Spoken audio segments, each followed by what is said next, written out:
연봉 6천인 사람이 배당으로 4천을 벌었으면 이 사람의 세율 구간은 24%일 거거든. 근데 이미 내가 14%를 냈단 말이야. 10% 배당 4천 중에 금융소득 2천 초과분에 대한 10%인 200을 이 사람은 추가로 세금을 납부를 해야 돼. 건보료 2천에 대해서 건보료가 한 8% 이상이거든.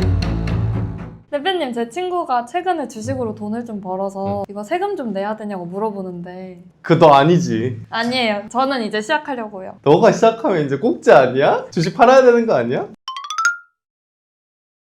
일단 결론을 말하면 금액에 따라 달라. 이제 금융소득이라고 해서 이자 플러스 배당 소득이 2천만 원을 넘지 않는다 라고 하면 처음에 그 배당 소득세 14%거든? 14%만 내고 끝이 나. 지방세 포함해서 15.4%를 내고 끝나. 종합소득 신고를 할 필요가 없어. 근데 내가 배당 받은 거, 이자 받은 걸 합쳐서 2천만 원을 넘는다. 1년 통틀어서. 그러면 이 14%를 낸 다음에, 그리고 지방세 포함 15.4%를 낸 다음에 추가로 5월 달에 종합소득세 신고를 해야 돼. 근데 이 과정에서 번 돈이 근로소득이나 뭐 사업소득이 있었다라고 하면 이 소득과 이 소득을 합산해서 종합해서 세금 신고를 해야 되는 거지. 이해 갔지? 내가 번 돈이 배당소득 2천만 원을 넘어갔다? 그러면 종합소득 신고를 해야 된다. 근데 2천만 원을 넘지 않았다? 안 해도 된다. 그럼 연봉 6천인 사람이 배당으로 4천을 벌었으면요? 근로소득이 6천인 사람이 있고 그런데 배당이 4천이 있다고 하면 이 사람이 지금 배당 4천이니까 2천만 원 넘었으니까 이걸 합산해서 신고를 해야 된단 말이야. 근데 이 세율 구간이 이 사람의 세율 구간은 24%일 거거든. 근데 이미 내가 14%를 냈단 말이야. 10% 배당 4천 중에 금융소득 2천 초과분에 대한 10%인 200을 이 사람은 추가로 세금을 납부를 해야 되는 거야. 세금을 이미 냈었는데 연봉이랑 합쳐서 세금으로 또 200 내라고 하면은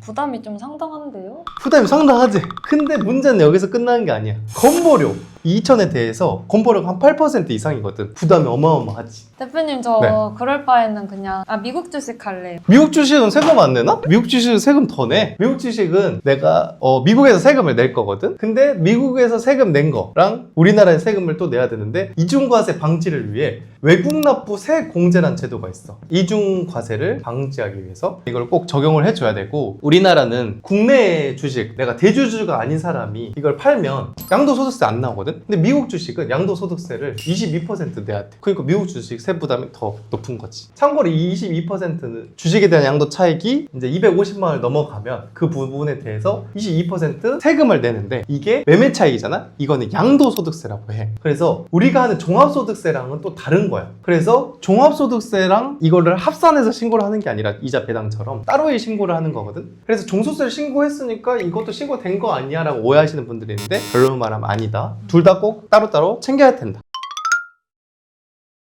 대표님, 금융소득은 비용 처리가 가능한가요? 비용 처리는 금융소득은 불가해. 왜냐면 내가 사업을 위해 쓴 뭐 지출이 있다. 그런 것들은 비용 처리가 되는데 내가 이자 배당을 받기 위해 지출한 돈은 없거든. 그래서 비용 처리는 불가하다. 그럼 절세가 불가능한가요? 에이, 우리가 절세연구소인데 불가능할 리가 있나? 일단 아까 말한 외국납부 세액공제. 외국납부 세액공제는 이중과세 방지를 위해서 꼭 받아줘야 돼. 그래서 외국에 납부한 세액이 있는 사람들은 꼭 외국납부 세액공제를 받아야 되고, 두 번째, 금융소득의 실현 시기를 분산해주면 좋아. 내가 아까 말했지? 금융소득의 경우 2천만 원을 넘어갔을 때 종합과세잖아. 그럼 2천만 원 언더인 경우로 만들어줄 수 있다면 만드는 게 좋겠지. 금융소득이 올해 1월부터 12월까지 합칠 게 2천만 원이 넘을 것으로 예상이 되면 의도적으로 상품을 이제 분산을 해서 이자나 배당소득의 실현 시기를 한 해로 모는 게 아니라 시기를 분산함으로써 종합과세를 피할 수 있다. 예를 들면 내가 뭐 상품이 한 3개 정도 있는데 A, B, C가 있는데 뭐 이게 1년 만기 뭐 이자나 배당 이런 것들이면 이게 합쳐졌을 때 2천만 원을 넘어갈 수 있다. 혹은 뭐 의도적으로 뭐 상품의 특정 부분을 1년이 아닌 3년 만기채로 뭐 바꾸는 경우, 이렇게 내가 시기를 분산함으로써 절세가 가능할 수 있다. 그리고 세 번째, 주체를 바꾸는 거야. 이건 시기를 바꿨다면 주체를 분산하는 거지. 배우자가 있거나 자녀가 있다면 의도적으로 배우자는 6억까지 증여세가 없고 자녀 같은 경우에는 5천만 원까지, 그리고 미성년자는 2천까지 증여세가 안 나온단 말이야.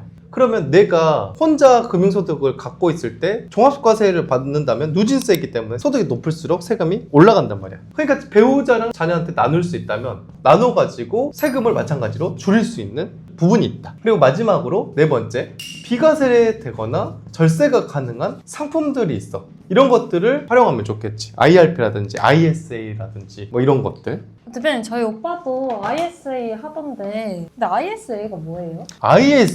ISA가 개인 종합 저축 금융계좌 뭐 이런 뜻인데 쉽게 말하면 그냥 절세 만능 통장이다라고 생각하면 좋아. ISA에 있는 돈으로 뭐 주식이라든지 ETF 같은 거를 투자할 수가 있는데 이런 투자를 하면 일정 한도까지 일반형은 200, 서민형은 400까지 세금 비과세가 되고 이걸 넘어가면 세금을 9.9% 분리과세로 종결이 돼. 아까 말했지. 원래 2천만 원 이하인 경우는 15.4%로 세금이 끝나고 이게 넘어가면 종합과세가 되는데 이거는 무조건 9.9%로 분리과세로 종결이 된다. 근데 이거 통장 진짜 괜찮은데 그럼 이것만 하면 되는 거 아니에요? 뭐 1억, 2억이 다 되는 게 아니고 납입 한도가 연간 2천만 원까지 가능해. 정해져 있고 그리고 내가 돈을 연간 2천만 원을 매해 불입을 못 할 수 있는데 이게 2월이 돼. 그래서 최대 1억까지. 그리고 내가 이거를 돈을 안 뺀다고 한다면 이게 계속 재투자가 가능해. 그래서 세금을 이걸 뺄 때 매기기 때문에 세금을 빼는 시기까지 미룰 수 있어. 과세를 미룰 수 있다. 그래서 이걸 재투자함으로써 복리 효과를 거둘 수 있다. 그리고 의무 가입 기간은 3년이니까 이런 것도 참고를 해줘야 되고.